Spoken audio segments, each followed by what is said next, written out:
Okay, no problem. So let's then continue. So I think we're going to finish today, BeEzrat HaShem. No, most likely not. We're not going to finish, but we're going to continue, that's for sure. The loss of business transaction. Siman 62. Okay. So the last one, just a reminder, and I circled to myself, that's amazing material for a clip about this Mishapera blessing.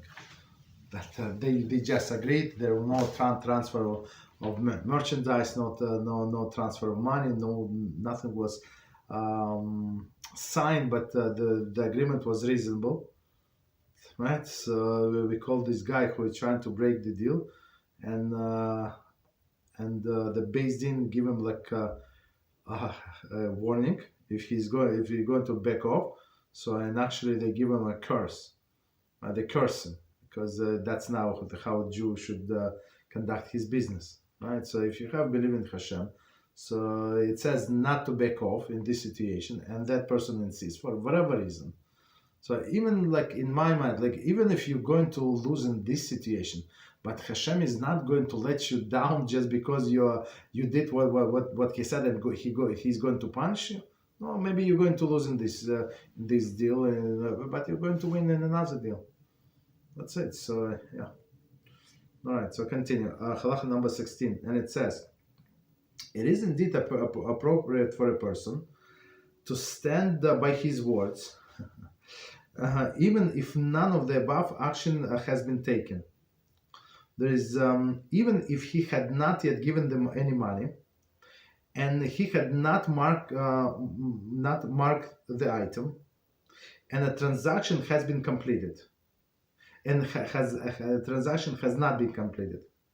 Nevertheless, if they have already agreed upon the price, neither of them should withdraw from the transaction, and one who withdraw, whether the buyer or the seller, is considered to be among the untrustworthy, and the sages are not pleased with him.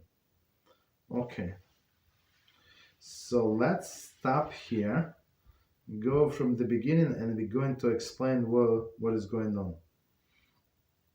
So in a previous CF, so it was like about this Mishapera, right? Curse. So it says he did like some initial step that they agreed upon, right? So whether they agreed verbally on a price, or approximately agreed, they were still negotiating, but very close. So I don't know, maybe they negotiate last 5%. Right, these guys said 55. They said no, 53. That's all, or 52. That's all I can afford. Like very very close. Right? Or he marked the object. He said I want to buy this piano or something, right? Or box, or like all of these things. Or right.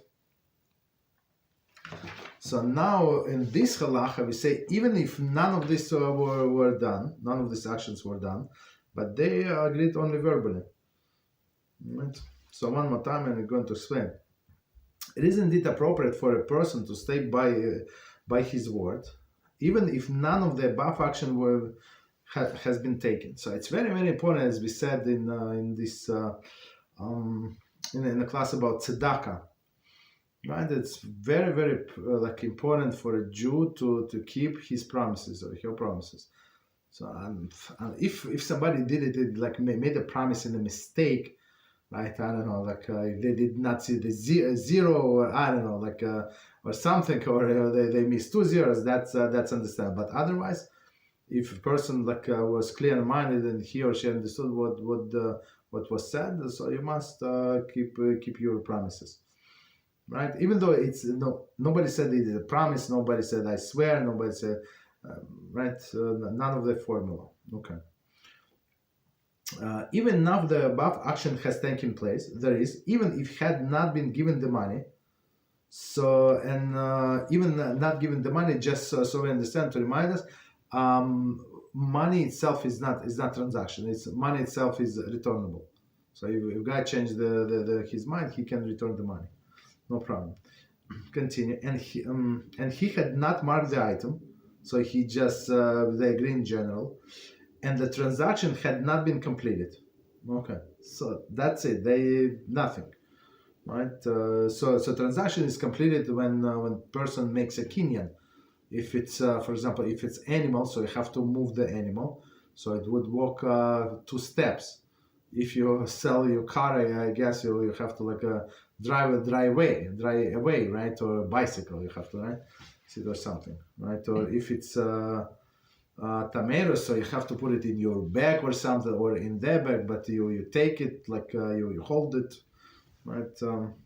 You took out this tomato out of his domain, like if while in the store, that does not mean that you bought it, right? Maybe you're still shopping, but if you took it outside and you're like in a public domain, for sure, like you bought it,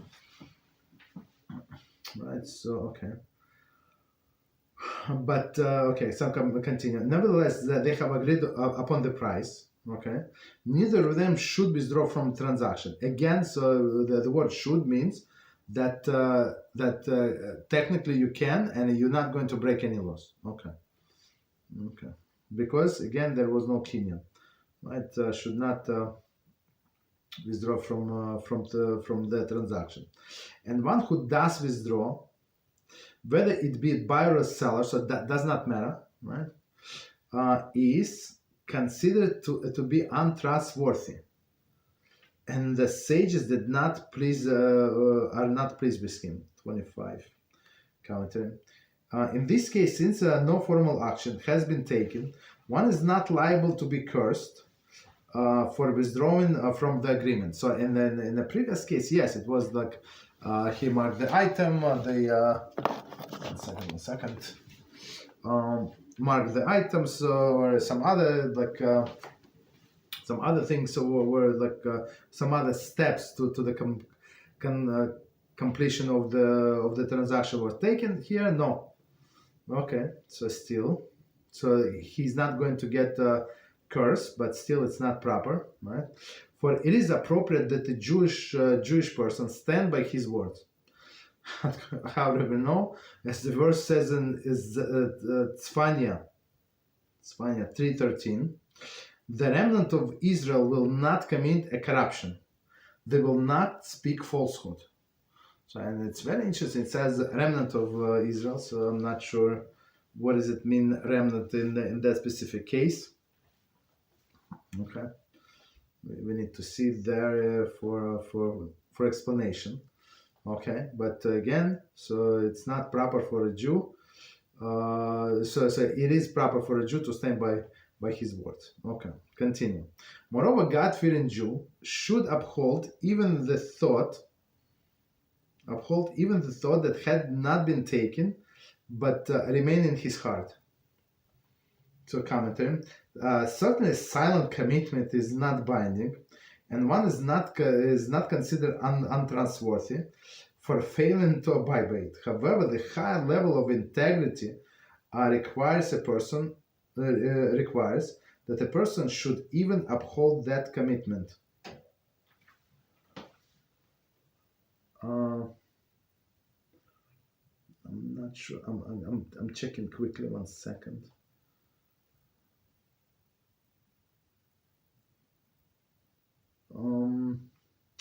There are several cases in Gemara when they say about a person. It's not here. So it says about a person who was praying Shema, and then non-Jew comes, and he was asking about some product, and this rabbi did not reply. So this non-Jew thought that, of course, what I offer to him is insulting. You know, like sometimes when you're being offered like a price which is too low, you don't bother to respond. If it's something like in your range and you can negotiate, you can work with that. That's a difference. But it's like you're selling your apartment, I don't know, for 20,000. He said, "How about 300? Will you take 300?" Like, whatever. You're not going to respond, right? So this rabbi did not respond. So this non-Jew raised the price 1, 2, 3, 5 times, and when this rabbi finished praying, he said, "Okay, very nice, nice to do business with you. Original price." Said, "What do you mean? But why you were keeping silent?" He said, "No. First of all, I was praying. I was not allowed to to interrupt. But once you said the price, it was actually the price that I wanted. That's it." So that's the highest level of the righteous person. So even though are you obligated to keep the price? Absolutely not, right? But again, like the way I see it, challenge, not challenge, but say, "Hashem, look, I do exactly what you want. Exactly what you want." See, and throw it on Hashem. Okay, now it's your turn. And Hashem said many times, was it ever person who does a favor and did not pay back him, right? It's a big Kiddush Hashem. That person did. Continue. There is, if the seller made the unspoken decision to sell an item to another for a specific sum, and the other, there is the one to whom they intended to sell, did not know of his thoughts and offer him more than that sum, he should not take the amount offered. Rather, he should accept only the amount that he had been decided to take. I mean, that's what we explained in our own words, but that's exactly, I think, this wording is taken from that story from Gemara. So commentators say through thought and I'm sorry. What is it? One second. There is a seller made unspoken decision. The buyer did not know that the seller agreed, right? Thought and concluded in his heart. Okay, so he had a thought and then concluded in his heart. So it's the second part of the explanation is also very, very important. So he decided, I'm going to do that. So one thing is a thought. So maybe yes, maybe no. But once he decided, that's it. Again, is it halacha? Absolutely not. But that's proper thing to do. Okay. And that's how when Birchas Hamazon, have you ever seen the righteous person suffer? Not suffer, but being hungry or something? No. Hashem, if you're trying to be righteous, Hashem always is out of all of the people, there's so many useless people in the world, and He feeds all of them, and you trying to be you're trying to be righteous and according to His laws and according to all of the sages, and He's going to punish you because of that. That's ridiculous, right? Okay, continue. He should feel bound to uphold his intention as to observe which is written, Tehillim 15:2, regarding the criteria for one to be assured the place in heaven. So what is it? And speaks truth within his heart. Right. So if you want a place in heaven, okay. So it says, and speaks truth within his heart. Well, let's see commentary quickly. There is even what in his heart must remain true. Right, so okay, continue. Likewise, a buyer who has made unspoken decision to buy an item from a specific sum should not reverse himself. So one more time, likewise a buyer. So now we were talking about seller, but we said in the beginning of the sieve, doesn't matter, buyer or seller. Right? Likewise a buyer who made an unspoken decision to buy an item in specific sum should not reverse himself. Okay. So you already offer this price. You already took this item. You showed the interest, and this guy is ready already with a bag or something to serve you. So you should buy it. Okay. So continue. Likewise, in a similar situations of interactions between man and his fellow, one should uphold that which concludes in his heart. For example, if he had made an unspoken decision to do some favor to another person and he is able to do it, he should.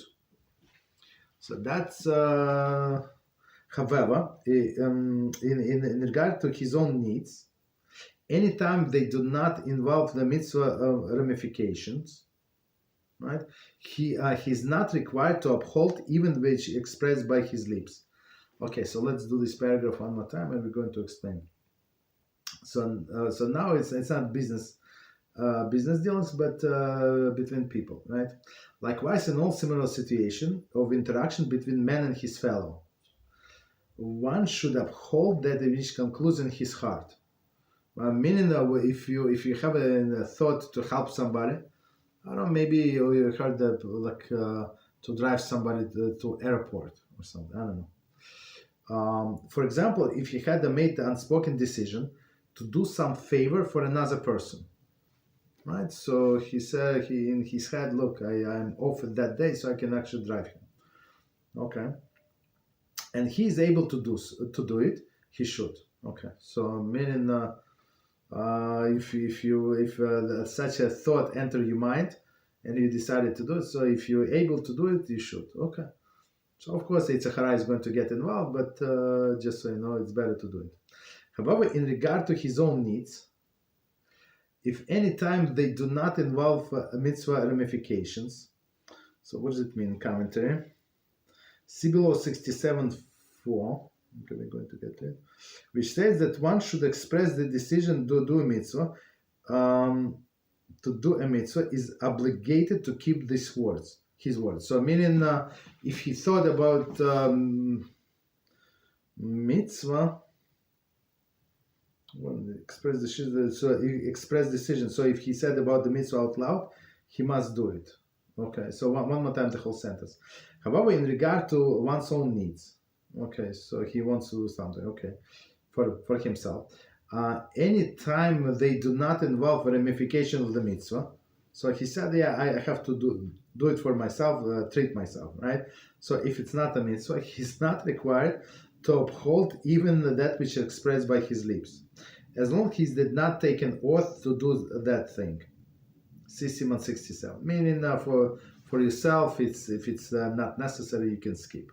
If you have a thought to do it, right? If it's a mitzvah, so you should do it. Okay.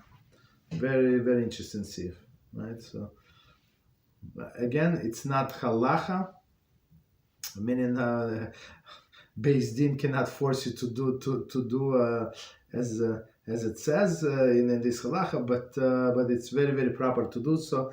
And as we said, I think yesterday, we said in one place, verse ends, I'm HaShem. So it's one of these cases. So we have to know that He's HaShem and He knows what's going on in our heart. Okay. Very interesting. Any questions on what we said?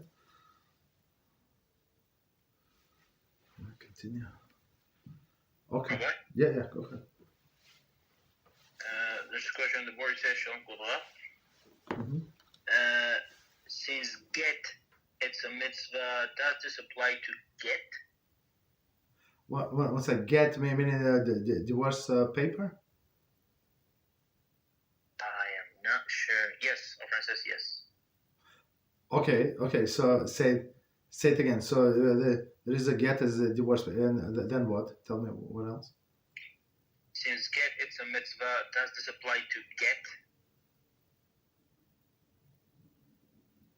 It is. I'm not sure what does it mean. Get to give a get. I mean to divorce one wife and give you a get. So if they already decided to divorce, it is a separate mitzvah. Yes. So if he decided to give and this get, so he must give. Yes. Actually, even it's a little different topic. But once he decided, this person decided to get divorced from his wife, they divorced. They cannot be together any longer. That's it. Right? I mean, intimately. That's it. right? So he has to give you a get, or I guess make another chuppah, like out of the doubt or something. So it's not get is very serious document, and he said, I don't like this wife, I want to get divorced, and right, so that's a different thing. Yeah, go ahead. What is it? And our friend clarified, it says, since divorce is a mitzvah, if one verbally expressed to divorce his wife, should he keep his word? Oh no, okay, that's okay. So that's a very good question. So the question is, so we said if somebody make a promise, right? Especially in the last sentence, we say like if he even have a thought, he should act on it. But if he has a promise, like to say out loud that I should do this mitzvah, so he must keep it. But this is the mitzvah is circumstantial, basically. So are you obligated to divorce your wife? No, you're not obligated to divorce your wife. You can live 50, 70 years happily and I don't know, die in the same day and never fulfill this mitzvah. So it's only if circumstantial, meaning that if the circumstances that you cannot live together, you must get divorced. So then there is a mitzvah to get divorced. Right? Or for example, is it a mitzvah to do shchita? No, there is no such a mitzvah to do shchita. Right? If, for example, person is not going to eat meat for whatever reason. Right? Unfortunately, I've been dealing with sick people. Like recently, I don't know, like people suffer. I don't know, terribly. Right? So one of these people said, I cannot eat meat for whatever reason. Right, so they have to take special pills, unfortunately, right? So is it for mitzvah for them to do shkita, or somebody like shaliach to send somebody to do shkita? Absolutely not. They don't need it.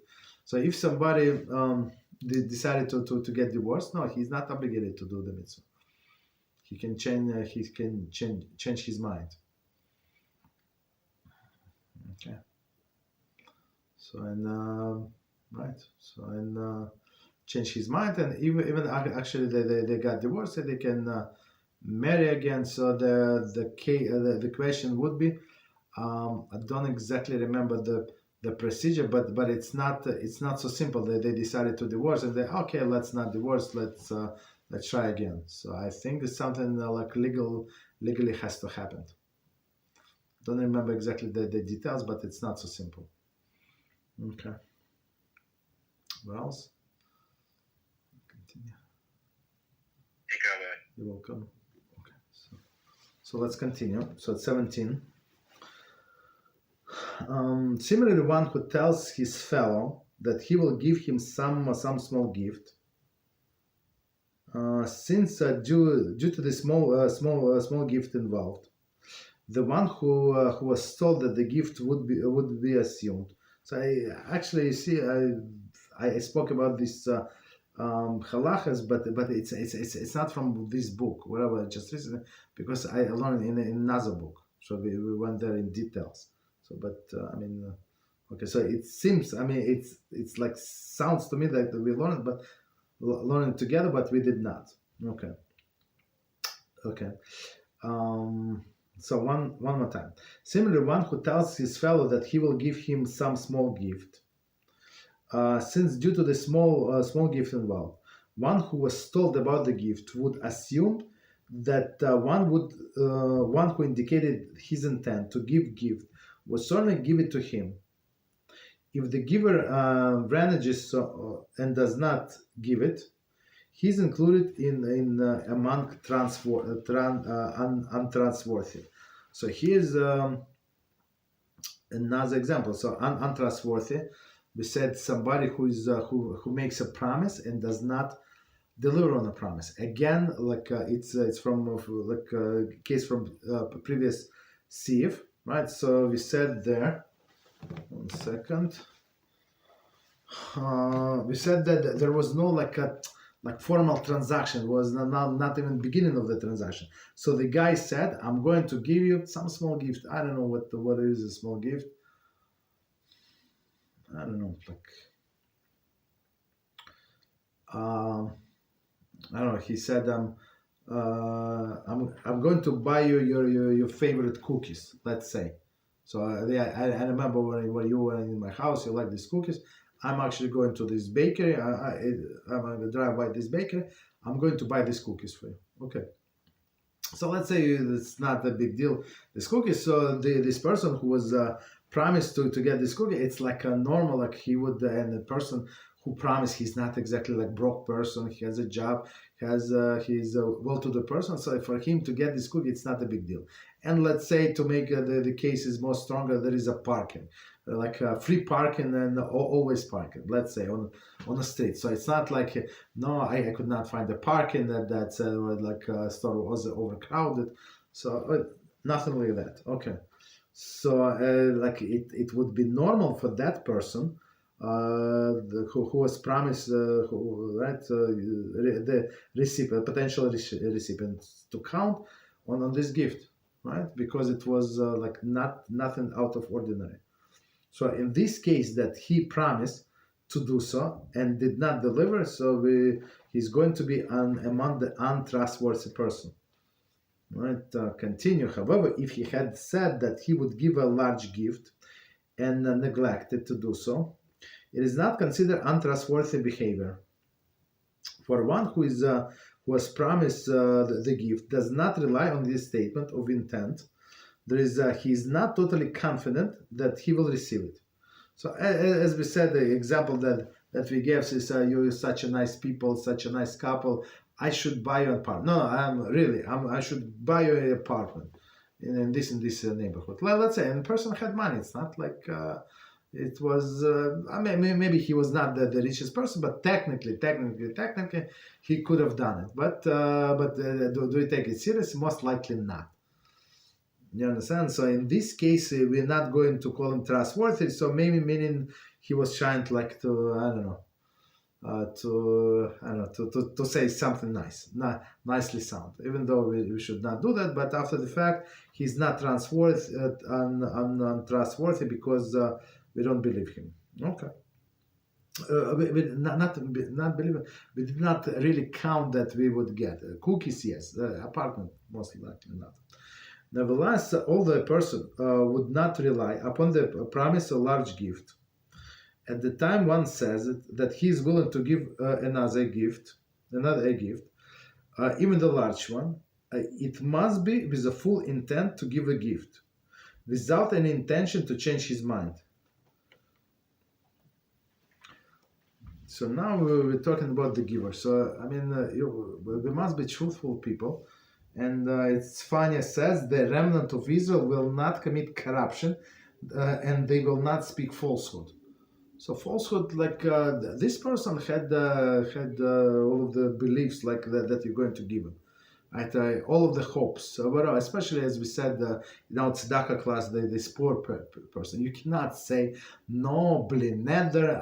You can tell this poor person who is needy, blineder 1,000 times, but in his mind or your mind, they're going to get it. Like they say that you're going to give that to them. You understand? So you cannot change the mind. And same as here, Kitzur says, be it a small gift or large gift, so your intentions must be, if it came out of your mouth, keep it. So commentaries say, although one is not considered untrustworthy, if he fails to abide by a statement that he will give a large gift, it is not permissible make such a statement without intention upholding them. Okay, if something came up, that's a different story, but initial statements, we should not just use the words freely. Especially like if it's especially when we're talking about to other people. We must be very, very sensitive wherever we promise. Continue. Continue. For expressing one thing verbally while meaning another thing is in the heart is biblically prohibited. right? So, as the verse says in Vayikra 19:36, you shall have just scales, just weight, and just, that is correct, ephah, and just, that is correct, hin. Hin is, I think, a measure of liquid, I think. Right, so very interesting. So Kitzur said, right, so you have to be like truthful, like inside of the house, outside of the house, like all of the measurements, meaning it would say like these weights. So what does it mean weights? Like to buy, like the weights, like to buy and to sell exactly the same. Don't have one is bigger, one is smaller, even they look the same. You understand? We have to be like honest people, and same is here. Same is here with our promises, right? So whatever is outside, whatever came outside, it means whatever like what you meant inside must match. Commentary: ephah and hin are both units of volume. Okay. The ephah is equivalent to 72 lugim, and the hin equivalent to 12 lugim. Rashi do Parmetzia 49a. Okay, no problem. So continue. What is the purpose of the verse stating just? What is the purpose of the verse stating as just hin? So meaning, so the question is, right? I remember learning this question. So the question is, why for volume you have two different measurement? Right. So why? That's a good thing. That's a good question. Why it should be two different measurements? For all other like weight and sizes, it's one, but it's one measurement. But now for volume, we have two different words. Okay. What is the purpose of the verse stating just hin? Surely the injunction to have correct hin is included in injunction to have correct ephah. So again, ephah is 72, and hin is 12. I mean, compared to lugim. So if you said a person should have correct ephah, it means including like all smaller ratio of this ephah. Like, what is the difference? That's a question. Surely the injunction to have correct hin, including injunction to have correct ephah, mentioned early in the verse, right? The sages therefore explained that the word hin is not simply referring to the measure. Rather, it is teaches that your yes, hein, and your no must be correct and truthful. Bava Metzia 49a. So meaning when a person says yes, he means yes. When he says no, it means no. When he says I'm going to come tomorrow 3 p.m., so he must be here tomorrow quarter to 3 p.m. So he cannot just come like 5 p.m. or something, like, or do not come at all, and call three days later. You call him, so what happened? Oh, what happened about what? No, about 3 days ago, you said 3 p.m. Oh, I did say, oh, I'm sorry.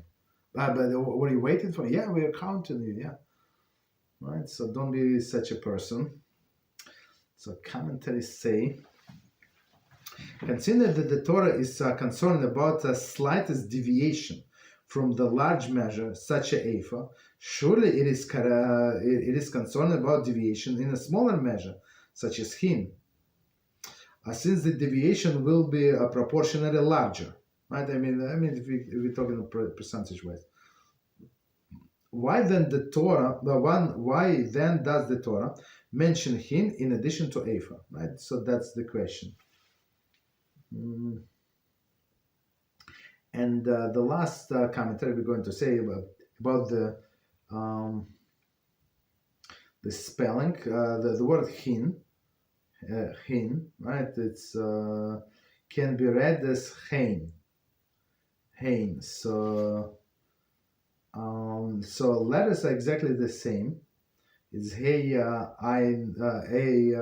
hey, yud nun, but pronunciation is different. So hey means yes in Aramaic.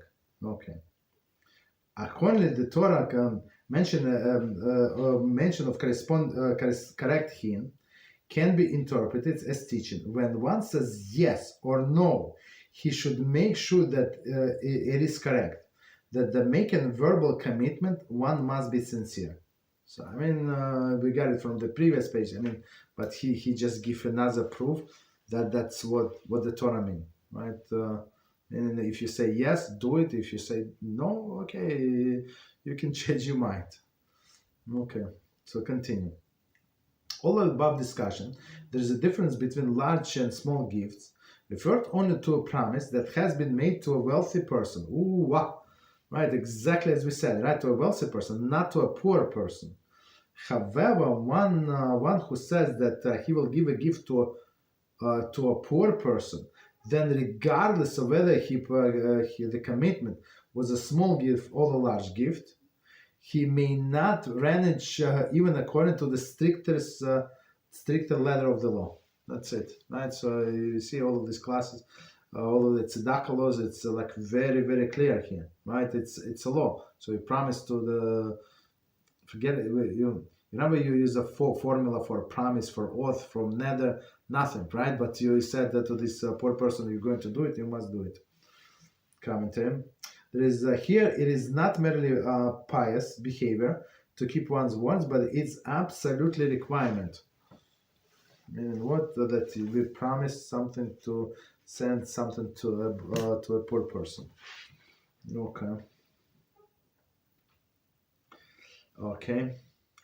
For such a commitment to give charity is considered a vow, right? As we learned yesterday. And even if one has only made a spoken decision to give, he must uphold his intention. So you see that's how they all interconnect all classes, right? So he said unspoken decision, right? We said unspoken decision. That's what was our topic yesterday, right? Unspoken decision about to give charity.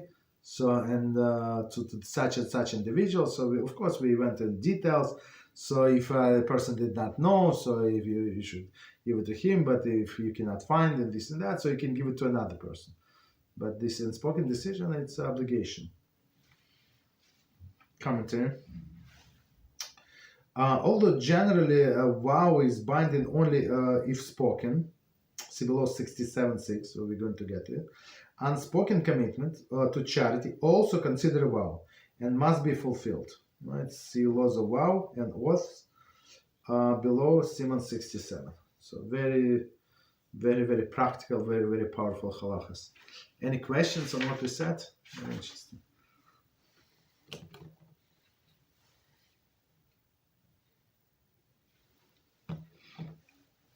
Okay, so if no questions, so let's continue. And we'll try to finish this Siman. So, halacha number 18, and it says, if one wishes to sell a land or a house, that was my topic today. So we will learn about the laws of neighbors. We actually finished the laws of neighbors today, Baruch HaShem. So very interesting. If one wishes to sell the land or a house, and two prospective buyers come, and each one says, I will buy it for this amount of money. They're both willing to pay the same price. That's exactly it. It's a last halacha in that section. So it's in Rambam. Very interesting. So come to buyers, and they say we are willing to pay the same price, right? And neither of them is the owner of the property shared the boundary of the property being sold. Commentaries say one who owns such a property has a special rights as explained in this siyaf. So in a few words, just let me tell you what is going on. So this neighbor meaning not neighbor that he has his property next to our property, like they bordering. So he can actually kick out the purchaser. So purchaser we sell in the field, and my field is next to my neighbor field, and I found a person, even though I had to offer this neighbor, right? And let's say I did not, let's say he was away, this and that, whatever happened. So I sold to another person, and comes the neighbor and said, no, I want it. How much you pay? So, and if it's like market price, so he just give the money, right, to that purchaser, and then he's going to get the field. So that's his prerogative, right? Because it's only proper that he should get it. Okay, and we've actually learned today, if like for example, the market price for this is 100, but the guy said, no, I bought it for 200, so he has to, right? So, and if this neighbor suspect there is something shady is there, so he can make this buyer to swear that he paid 200, and if he swears, so this neighbor must pay him 200, even though it's above the market price. So it's very, very interesting. Okay, so in this case, two people came, none of them are neighbors, so the neighbor take priority. Okay, so continue. Then if one of them is resident of the seller's city, right? So if one of them is in a city, so he takes priority. Right, and the second was from another city. The residents in one city takes precedence, right? And then we're going to go to Torah scholars. If they were both residents of the seller's city, and one of them his neighbor, then the neighbor takes precedence.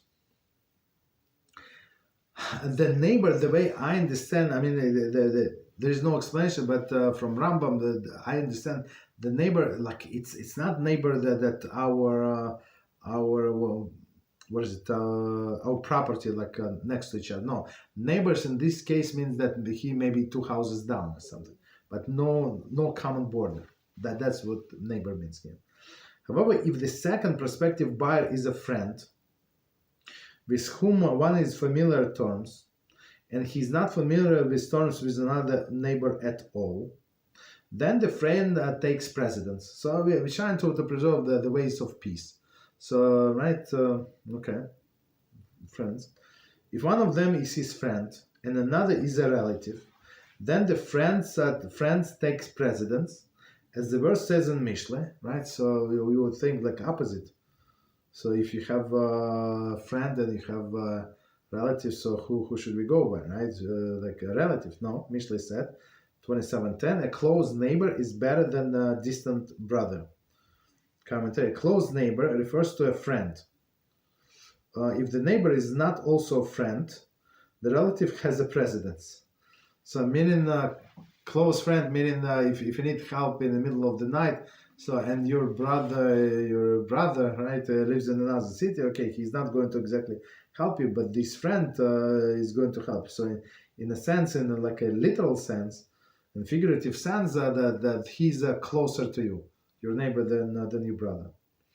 However, in regard to all other people, his relative takes precedence, except that for a Torah scholar. So Torah scholars, that's it's a one way how we express respect to Torah, right? To respect to the Torah scholars. How do you respect Torah? To you respect people who learn Torah, whose Torah is profession, right? For a Torah scholar has a precedence, even over the neighbor or his friend with whom he has familiar terms, right? So that's a prerogative. So Torah scholars come first, and he can buy. I mean, of course, we're not talking about discount. We're talking about same price, meaning this person, this seller, is not going to lose anything. Commentary: the preceding guidelines are recommendation and not enforceable. Rashi P'tubavim says. So yes, that's what we said. So, but it's a proper thing to do, like to uphold the just society. Continue. However, one of the prospective buyers is the owner of the property situated on a boundary of the property being sold. There is the owns adjacent property. He has a precedence over all of them. So again, I mean, the guy is selling. The guy is been living here for some time, so it's not properly yet. He wants to expand. He wants to buy this property for his son, for his daughter. I don't know, for somebody. So they can combine the fields and and combine the efforts to work on these fields. So why would you sell to somebody else? This somebody else. Anyway, he's not from here. Let him buy somewhere else. But for this neighbor of yours, that's one lifetime opportunity, right? So, 1 second. So this neighbor can displace anybody. So one more time the whole sentence. However, if one of the prospective buyers is the owner of property situated on a boundary of the property being sold, there is his own an adjacent property. He owns adjacent property. He has a precedent over them all. There is over the neighbor, close friend, even the Torah scholar. Commentary. There is a greater advantage for a person who owns two adjacent property rather than two non-adjacent ones. Right? In the case of a farm, being able to work both fields together makes it easier to plow the field. Right? You don't have to go around and carry all of the equipment. Right? Similarly, owning two adjacent lots enable one to combine them and build a larger house, right? That's only logical. Thus, the neighbor, for the neighbor, this particular property, offer tremendous benefits. For others, not. But for this neighbor, who has adjacent property, 100%. While the outside buyers, where there is nothing special about the particular property. It can just as well be purchased an equivalent property elsewhere, right? As we said, doesn't matter. It has the same size elsewhere, but for this guy, it's lifetime opportunity. Halacha therefore gives the neighbor special rights to buy the property, and it's very interesting. So, some time ago, on my block where I live, people change, neighbors change, but there are several houses, as I understood, they when they just built the houses after the war, right? They bought together, right? So the family members bought together. So basically, we all connected one to all next to each other. There's no separation. Wherever there is small fence, tiny metal fence, between the neighbors. And some of them they don't have originally they cut down the fence because there were two families, two sisters. Living in adjacent houses, or they would go through to each other the whole day long. Families, kids, grandkids. It's very interesting. So for these people to buy these two houses next to each other, it's it's nothing to compare to. For other people, I don't care really about these neighbors. You understand? So similar idea. Moreover, even after the seller sold to someone, the owner of the property that is on a boundary can give the money to the buyer and remove him from the property. So it's very interesting. So he gives the money and said, "Okay, I'm going to take over." But of course, there is some conditions. We shall learn there that if he shows some way that he does not mind.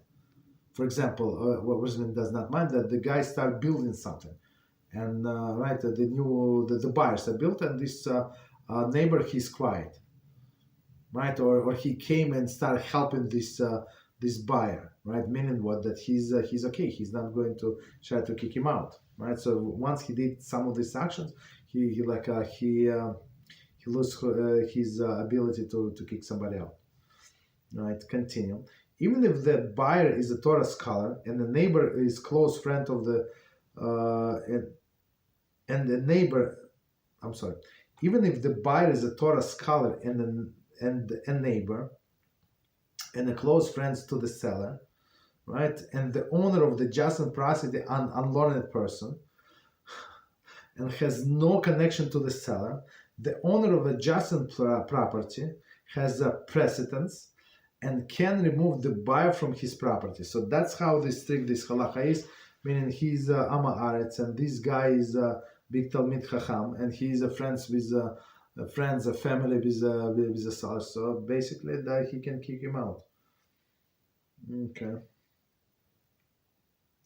So 1 second, the commentary say, unlike the order of the Precedence outline, in the beginning of the sieve, the right of the owner of the boarding property is enforceable, and the purchaser can be forced to relinquish the property. So many, of course, people knew that, and they were very careful. They would not start just moving just because, right? So they would wait and see what the neighbor would do, right? And I'm going to tell you about the trick that what they would do.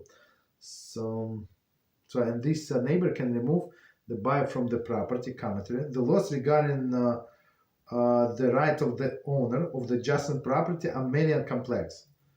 Right, it's but very, very interesting. They can be found Hoshen Hamishpat Siman 175, and Kitzur says all of this level of precedence were instructed by the sages in order to fulfill that as which stated Dvarim 6:18. You shall do what is fair and good in the eyes of God. So not maybe we don't like this neighbor, maybe this and that, but it's like. We have to do what is just in the eyes of God, not necessarily just in our eyes. And one thing is, it was actually like the law that Rambam discussed. It's very interesting. So they say that what if this new buyer, he buys a field in the middle of my field. So I want him to buy. So meaning if he is going to be established as a neighbor, as my neighbor, so he can buy the rest of the field and the rest of the property. It's very interesting, right? So he buys like in the middle of my field, or from another, like in the middle. So meaning that there is nobody like a neighbor. So the only common border he has is only with me. So it's very, very interesting. But if sages detect that's what is going on, in some cases they were able to actually to kick this guy out anyway. So but the idea is to buy like in the middle of the field, establish there, and then buy the rest of the field. So now like he just like extended his property, which is he has a right, and this neighbor like original neighbor cannot take it out. Okay, no problem. Any questions on what we said?